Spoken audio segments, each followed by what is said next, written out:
কালকে তো সারাদিন বমি, তার আগের দিন বাড়ি এসে থেকে বমি। তো আমি তো ওআরএস খেতে পারি না, ওআরএস খেলে হয়তো ঠিক হয়ে যেত। স্যালাইন দিয়ে নিয়ে আসার জন্য বলা হয়েছিল, কিন্তু আমি যাইনি। কমসে কম 10-12 বার বমি হয়েছে, আর একবার বমি হলেই শরীর পুরো ভেঙে যায়। আর সারা দিন রাত বমি করেছে।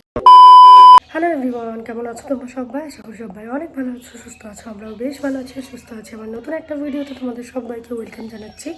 তো আজকে হলো এপ্রিলের 15 তারিখ, আর বাংলার হচ্ছে আজকে নববর্ষ। তো দেখো, সকাল সকাল ঘুম থেকে উঠে পড়েছি, অনেকক্ষণ আগেই উঠেছি, আজকে প্রায় 6টা 10-20 দিকে। তো এখন বাজে 8:30 মতন। উঠেছি, ফ্রেশ হয়েছি, চাটা খাওয়া হয়ে গেছে। তো সারাদিন কী কী করি সেগুলোই তোমাদের সঙ্গে শেয়ার করবো। আর এখন আমি বাড়িতে রয়েছি, যাবো 2-1 দিন পরে। তো চলো, পুরো ভিডিওটা কন্টিনিউ করো, কেউ স্কিপ করো না। হোক আজকের এই ব্লগটা দেখতে তোমাদের অনেক অনেক ভালো লাগবে। চলো ভিডিওটি শুরু করা যাক। নববর্ষের দিনটা ভালোভাবে কাটলেও তারপরের দিন থেকে আমার ভালোভাবে কাটেনি, সেটা ভিডিওটা দেখলেই তোমরা বুঝতে পারবে। আর ভিডিওটা আমি খুব একটা বেশি বড়ও করতে পারিনি শারীরিক প্রবলেমের জন্য। পুরো ভিডিওটা দেখো, তাহলে হয়তো তোমরা বুঝতে পারবে। নববর্ষের দিন মানে বাঙালি বাড়িতে প্রচুর রান্নাবান্না হয়, এগুলো তো জানোই। আর আজকে মাটন হওয়ার কথা ছিল, বাট আজকে পাওয়া যায়নি। তো গ্রামে তো খাসি কাটারও কথা ছিল, বাট কাটেনি। আর বাজারে এত ভিড়, সে কি আর বলবো। আর বাজারের মাংস আমার অতটা ভালোও লাগে না। তো মা চিকেন নিয়েছে, চিকেন হবে, মায়ের জন্য মাছ হবে, কলাইয়ের ডাল হবে, উচ্ছে ভাজা, লাল শাক ভাজা, এগুলোই হবে আজকের মেনু। তো এই যে দেখো, মায়ের জন্য মাছ নিয়েছে। আর আমি মাছ তেমন একটা পছন্দ করি না, তো মা মায়ের মতন কিছুটা রান্না করবে আর কিছুটা রেখে দেবে। আর আমার জন্য চিকেনও রান্না হবে। ভাবছি বিকেলের দিকে একবার কৃষ্ণনগর যাব, যদি বাড়ি আসতে পারি ভালো, নয়তো ঘরের চাবি নিয়ে যাব, রাতটুকু থাকবো, থেকে আবার সকালে আসবো। ব্যাগ ট্যাগ নিয়ে যাব না, তার কারণ একটু কেসিতে যাব, একটু যশোরেশ্বরীতে যাব। তো নতুন বছর হালখাতা তো করতে হবে না, সেজন্যই আর কি বিকেলের দিকে যদি পারি তো যাব, এমনটাই ভেবেছিলাম। আর গিয়েওছি, কিন্তু আমি কোনো ভিডিও শ্যুট করতে পারিনি। সেই দিনটা কৃষ্ণনগরে ছিলাম, পরের দিন বাড়ি এসে থেকে এত পরিমাণে শরীর খারাপ যে আমি আর ভিডিওটা কমপ্লিটই করতে পারিনি, আর তোমাদের সঙ্গে শেয়ারও করতে পারিনি। হয়তো এই রোদ গরমে এত যাওয়া আসা করা হচ্ছে বাসে, ভিড়ের মাঝে, সেই জন্যই হয়তো শরীরটা খারাপ হয়ে গেছে। যাই হোক, তো এই যে দেখো, সকালবেলা মা মাছ কাটতে বসেছিল, আর সবজিপাতিও সমস্ত কিছু জোগাড় করা হয়ে গেছে। আর এই যে দেখো, আমি এঁচড়গুলোকে দেখছিলাম। যখন এর আগে এখান থেকে গিয়েছিলাম তখন এঁচড়গুলো বেশ ছোট ছোট ছিল, আর এখন এই যে দেখো কতটা বড় হয়ে গেছে। আগের দিন ভিডিওতে তোমাদের সঙ্গে দেখানো হয়নি আমাদের গাছের এঁচড়গুলো কতটা বড় হয়েছে। আর এক জায়গাতেই দেখো 4টে রয়েছে, এখানে আরও 2টো ছিল, পাড়া হয়ে গেছে। 2টো না, একটা ছিল, সরি ভুল বললাম, যেটা আগেই পাড়া হয়েছে, তোমরা দেখেছিলে।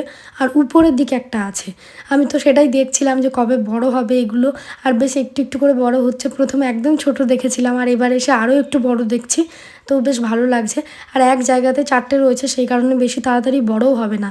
যদি আলাদা আলাদা থাকতো তাহলে আরও তাড়াতাড়ি বড় হতো। আর এক জায়গাতে যেহেতু রয়েছে তাই একটু ছোট মতন হয়ে গেছে, আর বাড়তেও সময় নিচ্ছে। যাই হোক, সকালের ভিডিও এইটুকুনি শ্যুট করতে পেরেছিলাম, তারপরে আর পারিনি।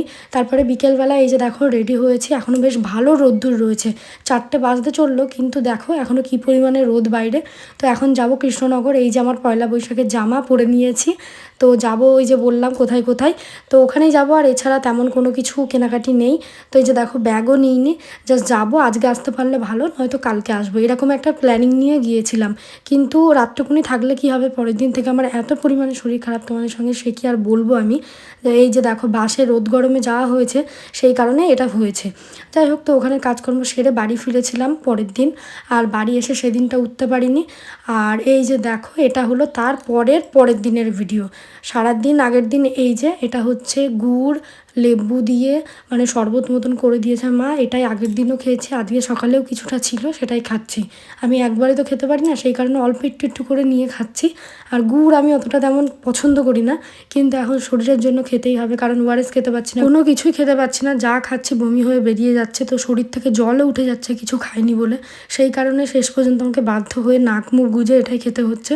আজকে সকালে শরীরটা একটু বেটার লাগছিল, সেই কারণেই তোমাদের সঙ্গে ভিডিওটা শেয়ার করতে পারছি। এত পরিমাণে প্রথমে শরীরে কষ্ট হচ্ছিল, এতবার বমি হয়েছে যে আমাকে হাসপাতালে হয়তো ভর্তিই হতে হতো, কিন্তু ঠাকুর করে আমাকে যাই হোক এই যাত্রায় বাঁচিয়ে দিল। কারণ আমি ডাক্তার বাড়ি, ওষুধ, ইঞ্জেকশন এগুলোতে খুবই ভয় পাই। তোমাদের দাদাভাইও নেই, আমার বারবার ফোন করছে যে ডাক্তারের কাছে যাও, ডাক্তারের কাছে যাও, কিন্তু আমি যাচ্ছি না, কারণ আমি জানি ডাক্তারের কাছে গেলে এরপর আমার সঙ্গে কী হবে।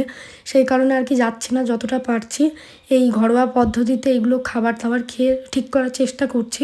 যাই হোক, কিছুটা হলেও ঠিক হয়েছে। এই যে দেখো, এই লাড্ডুগুলো দিয়েছিল হালখাতাতে, আর একটা মিষ্টির প্যাকেটও ছিল, ওটা সবাইকে দিয়েছি। আর এই লাড্ডুগুলো আমার প্রিয় বলে মা রেখে দিয়েছে। তবে এখানে যতগুলো খালি দেখছো আমি খাইনি একটাও, এগুলো এনে রেখেই দিয়েছে আর মা আমার জন্য রেখে দিয়েছে। কয়েকটা একে ওকে দেওয়া হয়েছে আর মা 2-1টা খেয়েছে আর বাদবাকিগুলো রয়েছে আমার জন্য। তো এইগুলো আমি আর খেতে পারি না, দেখলেই কেমন লাগছে মিষ্টি জিনিস।